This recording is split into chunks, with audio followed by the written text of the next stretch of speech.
नमस्कार, consumer is king में आपका स्वागत है। आपके साथ मैं हूं मानसी दवे और एक और कंज्यूमर के हक का मुद्दा लेकर हाजिर हूं मैं।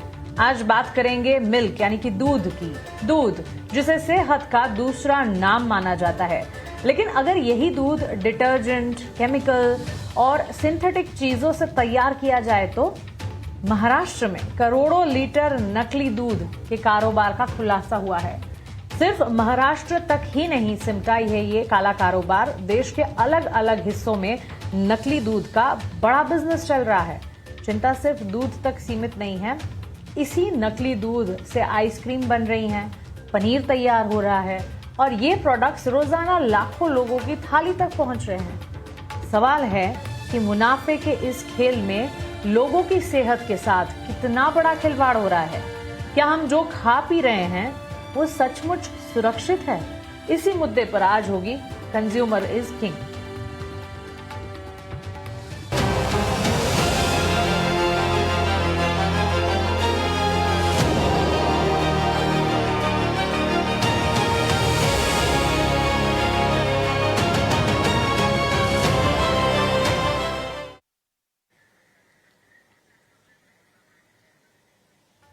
नकली दूध और उसका कारोबार, कई सारे बड़े सवाल यहां पर पैदा हो जाते हैं। क्या नकली दूध का देश में कोई बहुत बड़ा संगठित नेटवर्क चल रहा है जिसकी वजह से ये सब कुछ हो पा रहा है? क्या आइसक्रीम पनीर इंडस्ट्री में निगरानी जरूरी है और अगर हां तो कितनी निगरानी है और ये मामला कहां तक खराब हो चला है? फूड सेफ्टी विभाग की जवाबदेही कब तय की जाएगी? मिलावटी दूध से ग्राहक खुद को कैसे बचाएं? सेहत से खिलवाड़ आखिर कब तक चलेगा? मुद्दा तो हम उठाते ही हैं, लेकिन उसके साथ सॉल्यूशन निकालने की भी कोशिश होती है, क्योंकि कंज्यूमर इज किंग का एकमात्र लक्ष्य ही तो ये है हमारे कंज्यूमर्स, हमारे व्यूअर्स के हक की बात करना और उन्हें सुझाव और सॉल्यूशंस देना। इस मुद्दे की शुरुआत करते हैं। हमारे साथ बड़े एक्सपर्ट्स इस खास मुद्दे पर बातचीत करने के लिए जुड़े हैं। चलिए उनका एक एक कर स्वागत करते हैं। जाने माने शेफ विकास चावला, भारत सरकार के न्यूट्री हब और ambassador of millets ICAR IIMR से हमारे बीच मौजूद हैं। Doctor Ruchika Chawla, chief dietitian, Fortis hospital, Vasant Kunj, New Delhi हमारे साथ हैं। महेश जगड़े, IAS, पूर्व कमिश्नर FDA महाराष्ट्र हमारे बीच मौजूद हैं। जहांगीर बीगाई, कंज्यूमर एक्टिविस्ट हमारे साथ मौजूद हैं। Sudhir Kumar Singh ji, president Indian dairy association हमारे साथ मौजूद हैं। आप सभी का बहुत स्वागत है ET नाउ स्वदेश पर। अपना समय हमें देने के लिए आपका बहुत शुक्रिया और इस अहम मुद्दे पर विस्तार से बातचीत करने के लिए आप हमारे साथ जुड़े हैं। Thank you for that. Vikas, शुरुआत मैं आपसे करना चाहूंगी और नकली दूध जिसकी हम बात कर रहे हैं, नकली दूध सिर्फ एक फूड फ्रॉड नहीं बल्कि पूरी फूड चेन को प्रभावित करता है। शेफ के तौर पर आपको ये खतरा कितना बड़ा नजर आ रहा है? थैंक यू सो मच आपको इनवाइट करने के लिए हमें यहाँ पे। और ये मुद्दा बहुत बड़ा है, आज से नहीं है, ये मुद्दा 30-40 साल से चल रहा है। शुरुआत हम वहां से करते हैं, जैसे आपने बोला कि कंज्यूमर इज अ किंग, लेकिन हमारी इंडस्ट्री में कंज्यूमर और जो गेस्ट है वो भगवान के समान है, इट्स लाइक गॉड ओनली। तो यहाँ तो परमात्मा से ही खिलवाड़ किया जा रहा है। तो अब मिल्क का मुद्दा वहां से शुरू होता है। सबसे पहले कि जो कंजम्पशन हमारी जो बढ़ी है इतनी, क्योंकि हम दूध को, हम जो ट्रेडिशनल वे में जो दूध लेते थे उस पैटर्न से हट चुके हैं। अब दूध हमारा इतना इंपॉर्टेंट पार्ट बन गया है, सुबह से लेकर रात तक हर चीज में दूध है। आप रेस्टोरेंट में जाएंगे, आपकी दाल में क्रीम है, आप चीज की कोई बर्गर खाएंगे उसमें भी चीज है। तो वो दूध को इतना इंपॉर्टेंट पार्ट हमारा बना दिया गया कि इतनी कंजम्पशन करनी पॉसिबल ही नहीं है। और वो ना पॉसिबल होते हुए ये सारी अडल्ट्रेशंस होती हैं, जो आपने बताया अभी सिंथेटिक मिल्क जो अभी लिया गया है वो हर कॉर्नर पे है। क्योंकि मैं एज ए ऑडिटर भी मैं जाता हूँ, केटरर्स हो गए या जितनी भी इंडस्ट्रीज हैं, I work as a auditor, as a chef, और अब तो मिलेट को प्रमोट करते हैं। दूध के क्या अल्टरनेट है वो मैं आपको बाद में बताऊंगा, लेकिन अभी जो ये दूध पकड़ा गया ये बेसिकली पानी और उसके अंदर ऑयल डाला जाता है। जो फैट होता है 3%, वो 30 ग्राम या 35 ग्राम ऑयल डालेंगे, फिर उसके अंदर वो डिटर्जेंट पाउडर डालते हैं जिससे वो उसकी एमल्सिफिकेशन होती है, ताकि वो ऑयल और वाटर जो है, पानी है, सेपरेट ना हो और उसमें मिल्की इफेक्ट आए। फिर उसके अंदर आपको मालूम है यूरिया और स्टार्च डाले जाते हैं, जैसे टापियोका भी नहीं डालते, उससे भी चीप स्टार्च आते हैं। ऐसी रूट्स, ऐसी जड़ें होती हैं जिनको ड्राई कर कर पाउडर करके इसमें डाला जाता है, ताकि उससे पीएच वैल्यू भी आए, उसमें प्रोटीन का इफेक्ट आए। यूरिया डालने का पर्पस यही होता है कि एक जब आप सैंपल करेंगे लैब में तो आपको एक आर्टिफिशियली प्रोटीन लगेगा कि इसके अंदर है, लेकिन वो होता नहीं है। तो ये टेस्ट घर पे करने काफी मुश्किल होते हैं।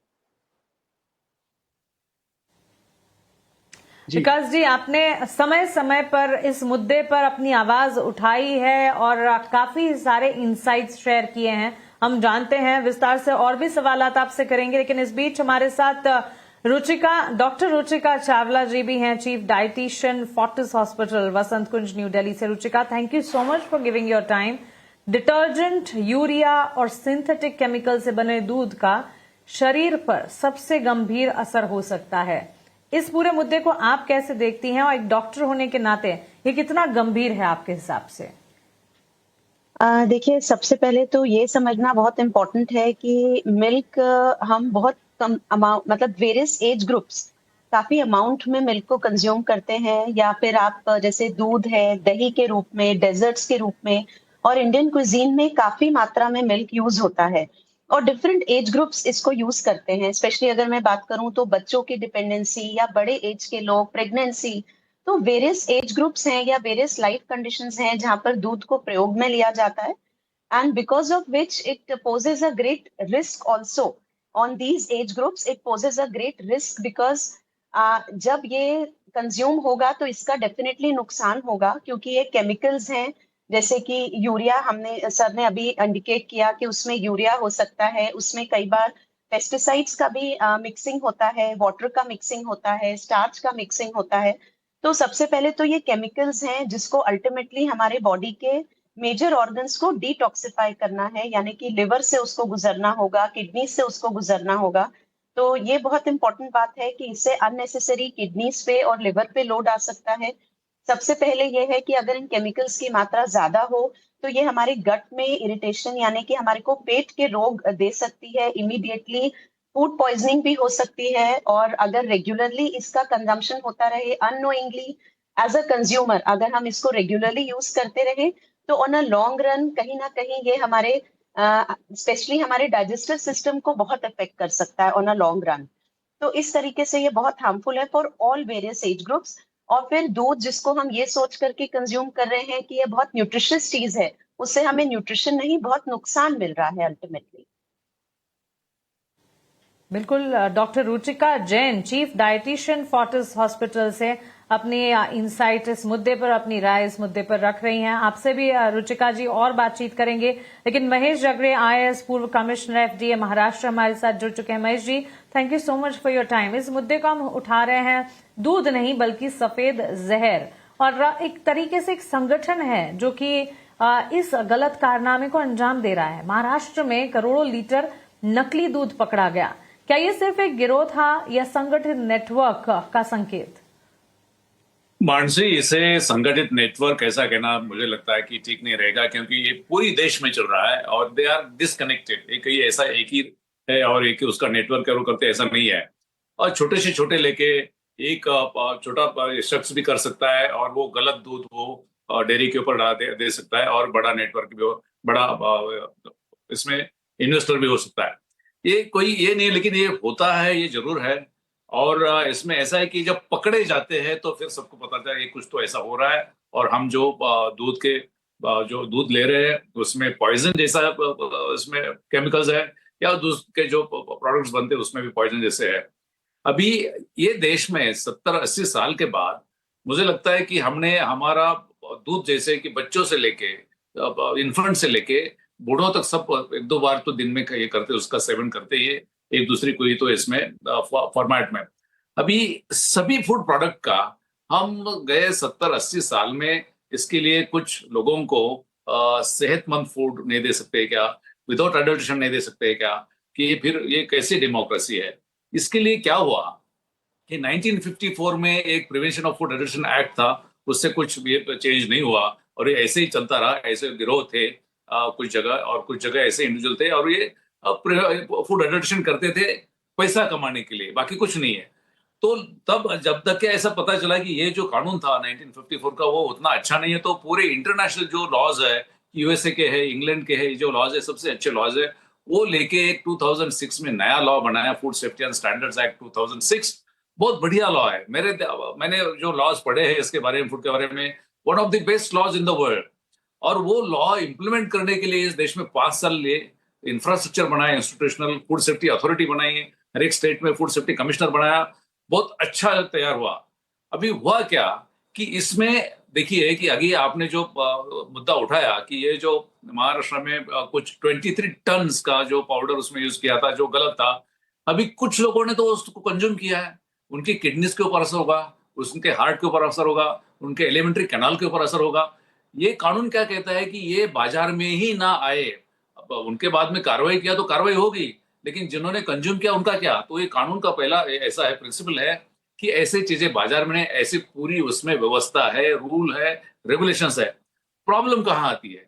प्रॉब्लम यहाँ आती है कि सब अच्छा कानून है, व्यवस्था अच्छी है, लेकिन वो इम्प्लीमेंट नहीं हो पा रहा है। गए 10-15 साल से इम्प्लीमेंट नहीं हो पा रहा है। उसके लिए मैं समझता हूँ कि अगर health secretary government of India, food safety authority और हर एक स्टेट के अगर फूड कमिश्नर इसके ऊपर काम करते तो मुझे लगता है कि ऐसी दिक्कतें नहीं। मैं जब फूड सेफ्टी कमिश्नर था महाराष्ट्र का, तो मैं अगर ऐसी कोई चीज दिखाई दी तो उस एरिया का जो फूड सेफ्टी ऑफिसर है और उस डिस्ट्रिक्ट का असिस्टेंट कमिश्नर, उनके खिलाफ कार्रवाई करता था। ये कंट्रोल करना बहुत आसान है। यानी ऐसा है कि सबको मालूम होता है कि कौन क्या कर रहा है। ये जो नेटवर्क होता है गवर्नमेंट ऑफिशियल्स का, ये उतने ऐसे अनजान नहीं होते हैं, उनका भी इंटेलिजेंस सेंटर होता है। लेकिन प्रॉब्लम ये होता है कि इनके ऊपर कोई निगरानी रखने वाला नहीं है। पार्लियामेंट ने बहुत अच्छा काम किया है, अच्छा लॉ दिया है, लेकिन मुझे थोड़ा सा ये जो मेंबर ऑफ पार्लियामेंट है, उन्होंने जो अच्छा लॉ दिया है उनके डिस्ट्रिक्ट में क्या हो रहा है वो पूछ नहीं रहे कि हमने तो लॉ अच्छा दिया है, उसका इम्प्लीमेंट नहीं हो रहा, तो उसके लिए खिलाफ किसके खिलाफ कार्रवाई करें? मुझे लगता है कि जब तक हम फूड सेफ्टी कमिश्नर और हेल्थ सेक्रेटरी के खिलाफ कार्रवाई नहीं करते, मुझे लगता है तब तक कुछ होने वाला नहीं है। और ये बार बार होते रहेगा। ये सिर्फ दूध में नहीं है, ये ऑयल में है, ये वेजिटेबल में है, ये फ्रूट्स में है, ये सब जगह है। और ये इतना मुझे डराने, लोगों को, आपके दर्शकों को डराने की बात नहीं है, लेकिन ये बहुत बढ़ चुका है। एक दिन मुझे लगता है कि हमारे जो किडनी फेलियर्स होते हैं, कैंसर्स के ये होते हैं, कुछ मात्रा में ये जो फूड अल्टरेशन है वो भी उसके लिए जिम्मेवार है। उसके लिए सिर्फ एक ही है कि वो जो कानून दिया है उसका अगर 100% इम्प्लीमेंटेशन किया तो किसी को कुछ करने का इसमें कोई सवाल ही पैदा नहीं होता है। बिल्कुल। और तकलीफ और सिचुएशन कितनी ज्यादा खराब हो चुकी है कि एक्सपर्ट्स ये कह रहे हैं कि एक समय आएगा जब सेहत के साथ ये जो खिलवाड़ हो रहा है उसका बहुत बुरा अंजाम देखने को मिलेगा अगर ये सिचुएशनल स्थिति को ठीक ना किया गया तो। जहांगीर अभी गाय, कंज्यूमर एक्टिविस्ट, हमारे बीच मौजूद हैं। जहांगीर साहब, बहुत स्वागत है आपका। थैंक यू सो मच अपना समय हमें देने के लिए। क्या सेफ फूड आज कंज्यूमर राइट्स का सबसे बड़ा मुद्दा बन चुका है? और साथ ही अगर किसी ग्राहक को मिलावटी दूध का संदेह हो तो वो शिकायत कहां और कैसे कर सकता है? Thank you for inviting me. सबसे पहला, अकॉर्डिंग टू मी, जो लीगल सिस्टम है उनको स्ट्रेंथन करना है। आप कितने भी फूड कमिश्नर, सेफ्टी ऑफिसर्स कितने भी रखिए, द प्रॉब्लम इज कि डेटरेंट एक्शन होना मांगता है। एक डर होनी मांगती है कि हम लोग ये करेंगे तो उनका परिणाम हमको क्या मिलेगा। अभी एक एग्जांपल देता हूं। आपको पता है कि ये फूड अडल्ट्रेशन है, वो पॉइजन है। आपका एक्शंस, आपको मालूम है कि उसका परिणाम जो पॉइजन होता है, स्लो पॉइजनिंग, डेथ होता है। तो उसके लिए you can apply the section of attempt to murder. You knew your action would be killing a person. उसके लिए फास्ट ट्रैक कोर्ट होनी मांगती है। अभी क्या होता है, आप आदमी को अरेस्ट करेंगे, केसेस साल साल चलते रहेंगे, एक बाजू से वो दूसरी बाजू जाएगा, सेम धंधा शुरू करेगा और अब्सकॉन्डिंग होगा। कितने परसेंटेज ऑफ कन्विक्शन है फूड अडल्ट्रेशन में, उसका अपना सरकार को सोचना मांगता है। पकड़ा जाता है, हाँ, लेकिन पकड़ने के बाद कुछ डेटरेंट एक्शन होता है, कितने केसेस में होता है वो इम्पोर्टेंट है। तो पहला, गवर्नमेंट को adequate number of safety officers appoint करना चाहिए। सेकेंडली, वो लोग ऐसा नहीं होगा कि करप्शन से कुछ भी जाने देगा, उनके ऊपर चेक रहना मांगता है। तीसरी बात कि फास्ट ट्रैक कोर्ट्स होना मांगता है जो इमीडिएटली स्पीडी जस्टिस कर सकेंगे। और चौथा, कानून इतना स्ट्रिक्ट होना मांगता है कि उनका परिणाम ऐसा रहेगा कि वो आदमी वापस जेल की बाहर से नहीं आएगा। अटेम्प्ट टू मर्डर, अभी जो कानून है अकॉर्डिंग टू मी वो एडिक्वेट नहीं है, स्पीडी जस्टिस नहीं है। तो तब तक आप सब फूड्स में आप देखिए, फ्रूट्स में कलर डालते हैं, फ्रूट्स में रैट पॉइजन होता है, वेजिटेबल्स में फ्रूट्स में कलर रहता है, टॉक्सिक केमिकल्स रहते हैं। तो ये जो पकड़ा गया, I can say it is like the proverbial tip of the iceberg. तो प्रॉपर कार्रवाई होनी मांगती है और प्रॉपर एक्शन होना मांगता है, उतना ही मेरे को कहना है। बिल्कुल नहीं, बहुत वाजिब बात कर रहे हैं आप। इस बीच Sudhir Kumar Singh ji, president Indian diary association, हमारे साथ जुड़ चुके हैं। Sudhir ji, thank you so much अपना समय हमें देने के लिए। इंडियन डेयरी एसोसिएशन के प्रेसिडेंट होने के नाते, और इस वक्त ये जो मुद्दा हम उठा रहे हैं, नकली दूध के कारोबार की हम बात कर रहे हैं, क्या नकली दूध का कारोबार असली डेयरी उद्योग की साख को भी नुकसान पहुंचा रहा है? Thank you very much for inviting me. और मैं तो कंडेम करता हूं कि इस तरह की चीजें हैं, क्योंकि देखिए दूध को हम धरा का अमृत मानते हैं और एक छोटा बच्चा से लेके बड़े बुजुर्ग तक इसको यूज करते हैं। अगर उसमें किसी तरह की मिलावट होगी तो समझिए उनके स्वास्थ्य से हम खेल कर रहे हैं, उसके जिंदगी से हम खेल कर रहे हैं। वही नहीं, ये दूध जो आज के दिन में इंडिया जो है पूरे विश्व का सबसे बड़ा दूध उत्पादक देश है। और अगर इस तरह का मैसेज आएगा कि गलत तरीके से दूध का, कहीं किसी ने मिलावटी दूध बनाना शुरू कर दिया, तो वैसी स्थिति में क्या होगा, हमारा देश का नाम खराब होगा। और इतने जो किसान का जो 80 मिलियन फैमिली जो इससे जुड़े हुए हैं, जो दूध उत्पादन करते हैं, उनके लाइवलीहुड पर भी प्रभाव पड़ेगा। तो ये कभी नहीं होना चाहिए। एफएसएसआई ने सारे नियम, रूल, रेगुलेशन बनाए हैं और पहले थोड़ा लेबोरेटरी कम था, अब तो गवर्नमेंट ने, भारत सरकार ने निर्णय लिया और हर राज्य में एक बड़े स्तर का लेबोरेटरी और हर डिस्ट्रिक्ट में जो है लेबोरेटरी के लिए फंडिंग भी किया है और डेयरी जो ये इंडस्ट्री है उनको दिया है। अभी तो ऐसे ऐसे मशीन डेवलप कर गए हैं कि आप उसमें आप सिर्फ 5 ml दूध डालो, 28 अगर मिलावटी कोई चीज उसमें है तो तुरंत सामने विदिन 30 सेकेंड सारे दिखते हैं। किसी ने अगर यूरिया डाला है वो पता चल जाएगा, किसी ने अगर उसमें कोई केमिकल डाला है, कोई प्रिजर्वेटिव डाला है, किसी तरह का कोई मिलावट होगा जो नॉर्मली आता है, कई बार नमक डाल देता है, कई बार चीनी डाल देता है उसके थिकनेस को बढ़ाने के लिए, वो तुरंत बताता है। FTR करके एक मशीन डेवलप हुआ है और ये करीब करीब हर राज्य में और हर मिल्क यूनियन के पास है। दिक्कत कहाँ आ रही है कि ये कुछ ऐसे लोग, हर जगह कुछ गलत लोग होते हैं, वो कम समय में ज्यादा पैसा कमाने के चक्कर में इस तरह का काम करते हैं और ये बहुत ही खतरनाक खेल है। खासकर हमारे उन जो नए अभी जो बच्चे हैं उनके साथ, अगर उनके स्वास्थ्य के साथ खिलवाड़ कर रहे हैं तो ये बहुत गलत कर रहे हैं। और ये सारे टेस्ट हैं, एफएसएसआई ने इसको लागू कर रखा है। धीरे धीरे वो अपने इंफ्रास्ट्रक्चर को भी बढ़ा रहे हैं ताकि इमीडिएटली कोई चाहे तो टेस्ट करे। अभी तो डेयरी इंडस्ट्री ने अपने जितने सहयोगी हैं उनके माध्यम से किट बनाया है। आप लें दूध का एक स्ट्रिप डालें, आप तुरंत देख सकते हैं उसमें किसी तरह का मिलावट है क्या। और अभी हम लोग प्लान कर रहे हैं कि कैसे जो हम कंज्यूमर के लिए, सपोज कोई मिल्क बूथ पे जाता है लेने के लिए दूध, तो वहां स्ट्रिप रहेगा, कोई चाहे तो उसको टेस्ट कराएं। वही नहीं, कई कॉलोनियों में हम लोग गाड़ियां भी भेजते हैं जहां जो वहां के डेयरी उद्योग से जुड़े हुए लोग हैं उनको प्रोवाइड कराते हैं, उनको एजुकेट करते हैं कि कैसे आप टेस्ट करेंगे। फर्स्ट देखते ही फर्स्ट इंस्टेंस पे किस तरीके से उसमें कोई मिलावट है तो उसको कैसे आप पकड़ सकते हैं। लेकिन जैसा उन्होंने कहा कि सही बोला हमारे पूर्व वक्ताओं ने कि इसमें किसी तरह का मिलावट जो है वो समझ लीजिए कि अमृत में कोई जहर मिला देता है, ठीक उसी प्रकार है।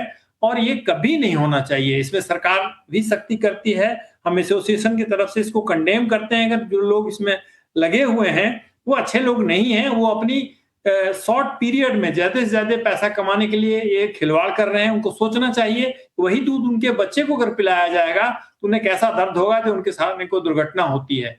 तो मैं ये कहूंगा सरकार भी सख्त है और जैसा उन्होंने कहा कड़े से कड़े नियम और इसकी सजा कड़ी होनी चाहिए और तुरंत होनी चाहिए। ऐसा नहीं कि केस चल रहा है, काफी लंबा खिंच गया, तब तक उसका क्या होता है, उसका वैल्यू डाइल्यूट हो जाता है। तो मैं ये कहूंगा इसमें सभी लगे हैं और सारे वो उपलब्ध हैं, जितने इक्विपमेंट अब इंडिया के अंदर बन रहे हैं, अब इंडिया से एक्सपोर्ट भी हो रहा है वो इक्विपमेंट, वो हम हर लेवल पे दें। हम जो प्रोक्योरमेंट करें वो अपने रजिस्टर्ड जो सप्लायर है उसके माध्यम से लें, उसका रिकॉर्ड रखें, उसकी ट्रेसेबिलिटी होनी चाहिए। क्योंकि अभी ना संभावना है कि अभी हम 248 मिलियन मैट्रिक टन दूध का उत्पादन इंडिया में करते हैं, जो पूरे वर्ल्ड का अराउंड 25% है। हमारा टारगेट है इसको 50% करें ताकि यहाँ दूध की नदियां बहे। मुझे पता नहीं इतना दूध उत्पादन के बावजूद भी लोग अगर छोटा सा मुनाफा कमाने के लिए इस तरह का गलत काम कर रहे हैं तो उनको उससे दूर रहना चाहिए और सबको सजग होना, हमारे ग्राहक को भी सजग होना पड़ेगा, हमारे जो इंडस्ट्री के लोग हैं उन्हें भी सजग रहना पड़ेगा कि गलत दूध वो सोर्स पे ही ना थोड़े लें, ब्रीफ वहीं पे उसकी रखें टेस्टिंग ताकि करें। सबसे बातचीत हम कर पाए। बिल्कुल बिल्कुल सर। सुधीर जी, मैंने आपकी बात सुनी और फिर से वापस आपकी तरफ लौटेंगे, लेकिन विकास आपसे भी समझना चाहेंगे क्योंकि दूध के साथ साथ पनीर, आइसक्रीम, खोया, मिठाइयों में हम देखते हैं कि दूध सबसे अहम सामग्री हो जाती है, वहां पर मिलावट की खबर आ रही है और इसका एक कह सकते हैं असर देखने को मिला है। क्या होटल और फूड इंडस्ट्री को अपने सप्लायर्स की क्वालिटी ऑडिट जो है और सख्ती से करनी चाहिए? Request you to give brief answers please, all the experts. देखिए, टेस्ट सभी हो रहे हैं ऑलरेडी, जितनी बड़ी कंपनीज में, इवन मैं भी पहले हल्दीराम्स कंपनी में था तो सब जगह लैब है, जब सप्लाई आती है तो दूध टेस्ट होता है। लेकिन प्रॉब्लम यहाँ नहीं है, प्रॉब्लम कहीं और है। मैं आपको उस साइड पे लेकर चलता हूँ जहां प्रॉब्लम है। जब भी किसी चीज की अति होती है, वो अति से हमेशा नुकसान होता है। सारा कसूर ये दूध मिलावट करने वाले का नहीं है, कसूर हमारा भी है। जहां दूध की जरूरत नहीं है हम दूध के पीछे पड़े रहते हैं, हम दूध को छोड़ते नहीं है। इतने इन्फ्लुएंसर्स हैं जो दूध को लेके वीडियोस बनाते रहते हैं। कैल्शियम आपको चाहिए, अच्छा गाय को हम पूजते हैं सारा दिन, क्या आपको पता है गाय से दूध कैसे ले रहे हैं? आईवीएफ टेक्नोलॉजी आपको सब पता होगा, कुछ इसमें एक्सपर्ट्स बैठे हैं। What is IVF technology? किस तरीके से दूध निकाला जाता है गाय से? पहले तो कैलकुलेट करें कितनी काउज है हमारे पास। हम तो गाय को माता मानते हैं, तो फिर हम दूध के पीछे भी पड़े रहते हैं, हमें अपनी माता को इंजेक्शन दे दे के दूध लेने हैं बार बार। तो मेरे को ये प्रॉब्लम समझ नहीं आती है। तो मैं इसीलिए उस मिशन पे काम कर रहा हूँ कि आप दूध को जो प्रमोट करते हैं, जो इन्फ्लुएंस करते हैं दूध के गिलास के साथ, आपको कैल्शियम चाहिए। तो मैंने चैलेंज से कई बच्चे, कई ग्रुप्स, अभी भी हम कई आश्रम में जाके इवेंट लेकर आए हैं, उन बच्चों का हमने दूध बंद करके, क्योंकि देखिए जब आप डिमांड थोड़ी कम करेंगे अडल्ट्रेशन खत्म हो जाएगी। ये सब आपकी डिमांड, अननेसेसरली डिमांड क्रिएट की हुई है, क्योंकि हम जो खाना खा रहे हैं आज की डेट में वो जुबान से खा रहे हैं, अपने गट के लिए नहीं खा रहे हैं। जो गट बैक्टीरिया, जो भगवान ने, परमात्मा ने एक माइक्रोब्स, जिसको सूक्ष्म जीवाणु बोला है ना, जो गट बैक्टीरिया जो लार्ज इंटेस्टाइन कॉलन में बैठा है, हम खाना उसके लिए खाते हैं। और आपको पता है दूध पीने से ये जितना, चाहे आईवीएफ भी है, चाहे वो अडल्ट्रेटेड नहीं है, चाहे सिंथेटिक नहीं है, उस दूध पीने से कितने हार्मोनल इम्बैलेंसेस आ रहे हैं गर्ल्स के अंदर। Have you check the data of the menstrual periods कैसे हो रहे हैं? मैं तो कई साइंटिस्ट हैं जिनके साथ कनेक्टेड हूं। तो हमें सबसे पहले अपने दूध की जो डिमांड है उसको कम करना है, अपने टेस्ट पे कंट्रोल करना है। जब ये कम होगा तो हमें अननेसेसरली डिमांड नहीं क्रिएट करनी। सिर्फ 10 कंपनियों को बड़ा करने के लिए एक देश अपना बलिदान नहीं दे सकता है। सिर्फ 10 कंपनियों को बड़ा करना है, उनके मैट्रिक टन बढ़ते जाएं और हमारे बच्चे दूध पीकर हार्मोनल इम्बैलेंस और सारा दिन मेडिसिन लेते जाएं। तो हमें पहले टेस्ट पे कंट्रोल करना है। मैं जो टेस्ट कर रहा हूं, आप ध्यान से सुनिए, जो बच्चों पे, हम दूध में जितने जितने गुण हैं, चाहे कैल्शियम है या कुछ है, कैल्शियम आपको सबको पता है 1/10 ही हम एब्जॉर्ब कर पाते हैं। तो हमने उसके सारे ऑल्टरनेट बनाए हैं। आपने बच्चों को दूध देना है, उसकी जगह आप उनको नट्स के दूध दें। हम उनको बच्चों को तिल का दूध निकाल कर दे रहे हैं, बादाम का देते हैं, कभी हम रागी का देते हैं, ज्वार और बाजरे का दूध देते हैं। सिर्फ रागी, ज्वार, बाजरे को 8 घंटे सोक करना है, सुबह आप जब ब्लेंड करके छानेंगे तो दूध निकल गया। उससे आप उनको कोल्ड कॉफी बनाकर दें। मैं चैलेंज देता हूं कि दूसरे दूध को चैलेंज देगा, वो उसके टेस्ट को पूरा कंपीट करेगा। बहुत गहरी बात की आपने, और एक और रिसर्च में हमारे व्यूअर्स के सामने क्विकली रखना चाहूंगी। विश्व स्वास्थ्य संगठन WHO की कैंसर पर वैश्विक स्थिति रिपोर्ट 2026 के अनुसार भारत उन 6 देशों में शामिल हैं जहां दुनिया भर में कैंसर से अपनी मां को खोने वाले हर 5 बच्चों में से 2 बच्चे होते हैं। रिपोर्ट में कहा गया है कि ऐसे लगभग आधे बच्चे एशिया में हैं जिनमें स्तन और गर्भाशय ग्रीवा के कैंसर इन मौतों का एक बड़ा हिस्सा है। और काफी गहरी बात है, काफी गंभीर है, काफी संजीदा है। रुचिका जी, आपसे समझना चाहेंगे, अगर कोई व्यक्ति लंबे समय तक ऐसा दूध पीता है तो कौन कौन सी बीमारियां विकसित हो सकती है, और अभी जिस रिपोर्ट की हम बात कर रहे थे उसे ध्यान में रखते हुए क्या बच्चों, गर्भवती महिलाओं और बुजुर्गों के लिए खतरा और भी ज्यादा गंभीर है? जी बिल्कुल, इसमें बहुत सारे पॉइंट्स ऑलरेडी जो हमारे साथ एक्सपर्ट्स जुड़े हैं उन्होंने कवर किया, बट मैं वापस से इस बारे में कुछ तो डेफिनेटली विकास जी ने भी बोला कि हार्मोनल इम्बैलेंस की बात वो एडल्ट्रेशन से हटकर भी है, नो डाउट। मतलब that is a separate topic, but हाँ, अगर हम एडल्ट्रेटेड मिल्क की बात करें तो जैसे मैंने आपको पहले भी एम्फेसाइज किया कि अगर हम इसको एक्यूट सिम्टम्स में अगर हम बात करें तो ये हमारे डेफिनेटली डाइजेस्टिव सिस्टम पे सबसे पहले असर डालता है, क्योंकि यूरिया है या जैसे अगर उसमें स्टार्च है तो उन सब चीजों का डेफिनेटली फर्क पड़ता है, या कुछ ऐसे केमिकल्स एडेड हैं जो हमारी बॉडी को डिटॉक्सिफाई करने पड़ते हैं, तो हेपेटाइटिस है या किडनी पर लोड है, तो ये सब प्रॉब्लम्स एक्यूटली भी हो सकती हैं। बट अगर हम इसको बहुत लॉन्ग रन तक यूज कर रहे हैं तो ऐसे केमिकल्स जो हमारी बॉडी में नेचुरली नहीं पाए जाते या हमारे फूड प्रोडक्ट में नहीं होते, जैसे कॉमनली कई बार इसमें सोडा भी ऐड होता है या जैसे सर्फेक्टेंट्स होते हैं, क्योंकि ये सोप डिटर्जेंट का भी यूज होता है, तो ये सारी चीजें जो होती हैं डेफिनेटली हमारी बॉडी के पीएच को भी डिस्टर्ब करती हैं, और इसके अलावा हमारे गट को डिस्टर्ब करती हैं, हमारे गट बैक्टीरिया को डिस्टर्ब करती हैं, जैसे ऑलरेडी एम्फेसाइज किया। तो इन सब चीजों का हमारे गट पे भी डेफिनेटली असर पड़ता है, और कुछ केमिकल जैसे कि फॉर्मेलिन है जिसका भी प्रयोग किया जाता है, तो formalin is a known carcinogen, मतलब वो तो डेफिनेटली कैंसर के लिए it is a known carcinogen. तो जैसे अभी आपने कैंसर की बात ऑलरेडी एम्फेसाइज करी, तो सिर्फ एक यही फैक्टर नहीं है, कैंसर के पीछे और बहुत सारे फैक्टर्स हैं जो जुड़े हुए हैं, but definitely yes, such things would also somewhere contribute. तो कहीं ना कहीं ये सारी चीजें या अननेसेसरी केमिकल एक्सपोजर जो है वो हमारी बॉडी हेल्थ एंड माइंड मतलब ओवरऑल अच्छा नहीं है हमारी बॉडी के लिए।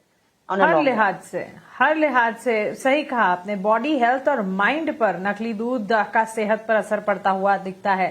आप सभी एक्सपर्ट्स का बहुत शुक्रिया हमारे साथ जुड़ने के लिए और इस अहम मुद्दे पर विस्तार से हमसे बातचीत करने के लिए। फिलहाल कंज्यूमर्स किंग को हम समेटने वाले हैं, लेकिन जाते जाते सिर्फ एक बात कहना चाहूंगी कि याद रखिए, मिलावट सिर्फ खाने में नहीं, भरोसे में भी हो रही है। जागरूक बनिए, सवाल पूछिए, क्योंकि आपकी सेहत से बड़ा कोई मुनाफा नहीं है। नमस्कार।